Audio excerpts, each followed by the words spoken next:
Pune literature festival और Pune book fair में कलकत्ता से सदीनामा प्रकाशन A22 स्टॉल पर आज हम जितेन भाई से मिले और काफ़ी अच्छा लगा कि बहुत ही महत्वपूर्ण जो किताबें हैं यहाँ पे मिली। तो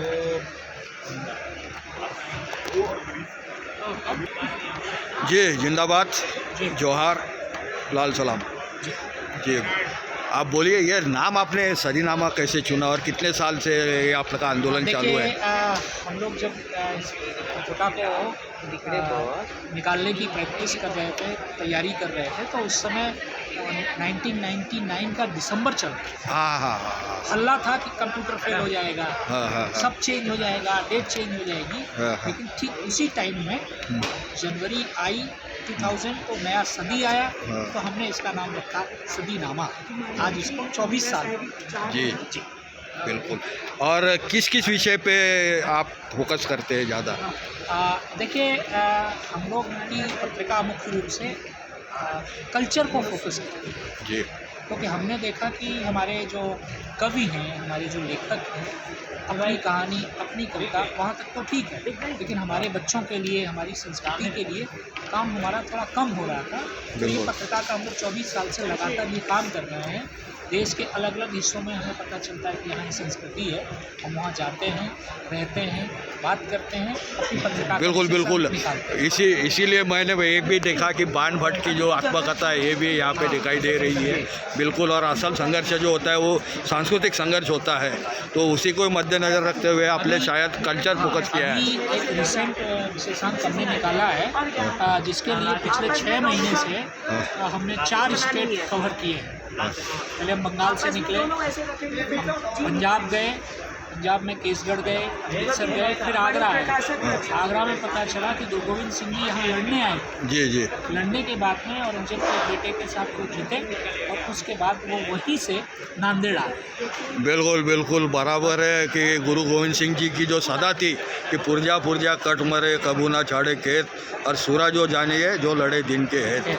तो ये आपकी जो लड़ाई है और यहीं पर उन्होंने गुरु ग्रंथ साहिब को समाप्त किया लिखना और यहीं लिखा, आज्ञा भी अकाल की, शुरू वो यह पंथ, सब सिखों को हुकुम है, गुरु मानियो। क्या बात है, बहुत बढ़िया। कबीर वाणी भी उसी तरीके से है। तो उसी तरह से मुझे एक बाउल जो है, बाउल्स के बारे में मुझे बहुत ही गहरी लालसा रही है, क्योंकि असगर वसात की एक जो किताब थी उसमें मैंने पढ़ा था कि बाउल्स वाले जो है वो बोलते हैं कि कॉपी पेस्ट करना, आजकल का जो ज़माना है कॉपी पेस्ट है, तो किसी का कॉपी पेस्ट करना मतलब एक तरह से झूठा खाना है, ऐसा। बिल्कुल। तो यही आपने भी बाउल्स पे किताब लिखी है, वो भी बांग्लादेश में रह के, तो उसके बारे में मैं जानना चाहूँगा। आपका विषय एकदम सही है।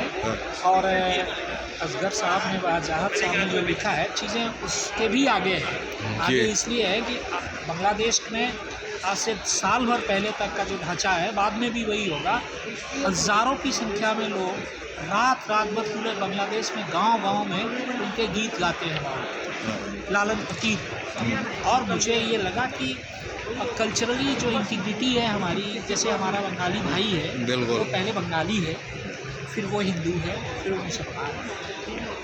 तो इस एकता को भाषा के हिसाब से देखने के समय हमको समझ में आया कि जो फैक्ट्स हैं, जो ताने बाने हैं, उसमें एक ताना बाना लालन का है, एक रविंद्र का है, एक बंकिम का है, और एक पीढ़ी के बाद दूसरी पीढ़ी उन सारी चीज़ों को रिपीट इस तरह करती है कि लालन फकीर पर एक किताब लिखी गई, मोनेर मानुष। कुछ दिन बाद उसी पर फिल्म बनी, मनेर मानुष। तो फिर मुझे लगा कि नहीं, मुझे कुछ करना चाहिए। तो मैं अपने मित्रों के साथ बांग्लादेश चला जी, और जहाँ पर लालन का रिसर्च सेंटर है, वहाँ पर मैंने इस तरह के टॉपिक निकाले, जैसे लालन और रविंद्रनाथ का इंटरकनेक्शन। लालन और नजरुल का कनेक्शन, लालन और उस समय का जो ज़मींदारी पक्ष था उसके साथ कनेक्शन, लालन और उस समय जो मुस्लिम फंडामेंटल था उसके साथ कनेक्शन। तो मुझे वहाँ 2 फतवे मिले लिखित, ये जो है फ़कीर जाली है, जहाँ इसको पाओ पारो। तो फिर वो सारी चीज़ें मैंने कंपाइल की और आज की तारीख में जो अविभाजित बंगाल है, आज जो बंगाल है, इस बंगाल में भी लालन पीर के गीत लोग बहुत गाते हैं और आजकल तो लालन गाने वाले जो लोग हैं वो साउथ इंडियंस भी हैं जी। ये एक कल्चरल रिवोल्यूशन है बिल्कुल। जो हुआ।